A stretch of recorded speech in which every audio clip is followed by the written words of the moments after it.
Dans cette capsule vidéo, nous allons explorer le processus de création d'une nomenclature.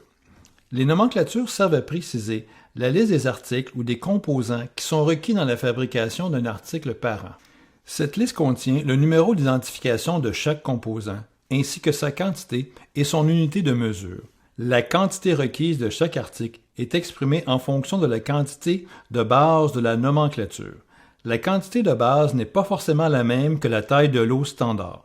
Elle sert uniquement à indiquer la quantité de référence en fonction de laquelle les quantités de référence des différents composants requis dans la fabrication parent sont exprimées. Dans un système intégré de gestion, les nomenclatures sont définies un seul niveau à la fois. Cette approche permet de réutiliser les nomenclatures intermédiaires sans avoir à les entrer à nouveau à chaque fois où elles sont utilisées. Les nomenclatures constituent un élément fondamental dans le processus de planification avec fabrication. Les nomenclatures se doivent d'être sans erreur, tant au niveau de la liste des composants et de leur quantité, qu'au niveau de la définition de la quantité de base par rapport à laquelle les quantités des composants sont définies. Des erreurs au niveau des nomenclatures entraînent des problèmes graves de planification qu'il faut à tout prix éviter. Je vais démontrer le processus de création d'une nomenclature pour un article hypothétique portant le numéro 50F105. Cet article est fabriqué à partir de 3 matières premières, A, B et C, ainsi qu'un produit semi-fini. On peut supposer ici qu'à son tour, le produit semi-fini est fabriqué à partir de plusieurs matières premières. La nomenclature étant définie qu'un seul niveau à la fois, nous allons nous concentrer sur le niveau du produit fini seulement. On pourrait aussi représenter la nomenclature sous forme d'un tableau. Nous voyons ici que la nomenclature a une quantité de base de 100 litres. Cela veut dire que les quantités inscrites pour chacune des matières premières s'appliquent à la fabrication de 100 litres du produit fini. Ceci ne veut pas dire cependant que la taille de l'eau qui sera utilisée pour la fabrication sera forcément de 100 litres. Le 100 litres n'est qu'une quantité de référence pour les quantités de chacun des composants utilisés. Regardons maintenant le processus de création de cette nomenclature dans SAP ERP. Pour accéder à la transaction de création des nomenclatures, la transaction CS01, on suit le chemin suivant: logistique, production, données de base, nomenclature, nomenclature, nomenclature, article, créer. On peut double-cliquer sur la transaction ou l'entrer directement dans la zone de commande. À ce premier écran, vous devez spécifier le numéro de l'article pour lequel on désire créer la nomenclature. Ici, le 50F105. La division, ici 50 PT, ainsi que l'utilisation de la nomenclature. De façon générale, on utilise la valeur 1 qui signifie pour la fabrication. On peut constater cependant qu'il y a d'autres utilisations possibles. Pour poursuivre le processus, il suffit de cliquer sur le crochet vert en haut à gauche ou d'appuyer sur la touche Entrée. La première chose à faire lorsqu'on entre une nomenclature est d'ajuster la quantité de base. Pour ce faire, on clique sur l'icône en tête ici.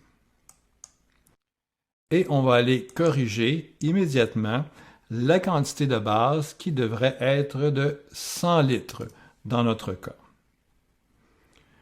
Une fois la quantité de base ajustée, on clique sur l'icône Poste pour revenir au formulaire précédent.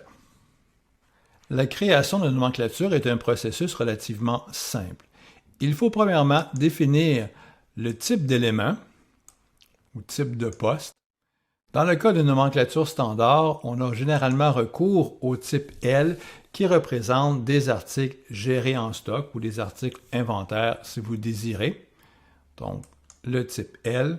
On entre ensuite le code du composant, qui dans notre cas ici, le premier composant est le 50R301.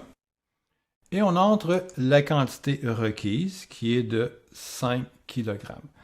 En appuyant sur la touche Entrée ou en cliquant sur le crochet, le système fait une première vérification, ramène la description de l'article ainsi que l'unité de mesure de l'article. Notre deuxième article, toujours dans la catégorie L, est le 50 R302 et c'est pour une quantité de 10. Encore une fois, en appuyant sur la touche Entrée, le système fait ses vérifications, ajoute la description et l'unité de mesure. Le troisième article est le 50 R303 et celui-ci est pour une quantité de 75 litres. Encore une fois, en appuyant sur la touche Entrée, les vérifications sont effectuées. Et finalement, le quatrième, toujours le type L, il s'agit du 50 S201 pour une quantité de 30. Et encore une fois ici, le système rajoute la description et l'unité de mesure. Si jamais il y a des erreurs dans l'entrée des données, à ce stade, il est très facile de modifier directement le code pour le remplacer par un autre ou modifier une quantité. Si on désire, par exemple, supprimer une ligne, on a simplement à sélectionner la ligne, cliquer avec le bouton de droite de la souris pour avoir un menu contextuel. Et dans le menu contextuel, on choisit le choix « Supprimer poste ». Okay? Ici, je ne vais pas supprimer parce que ma nomenclature est bonne, mais c'est de la façon qu'on peut s'y prendre si on doit absolument supprimer une ligne.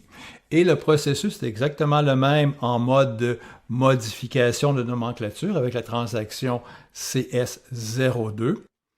Une fois que la nomenclature est créée, il est possible de la supprimer, encore une fois avec la transaction CS02.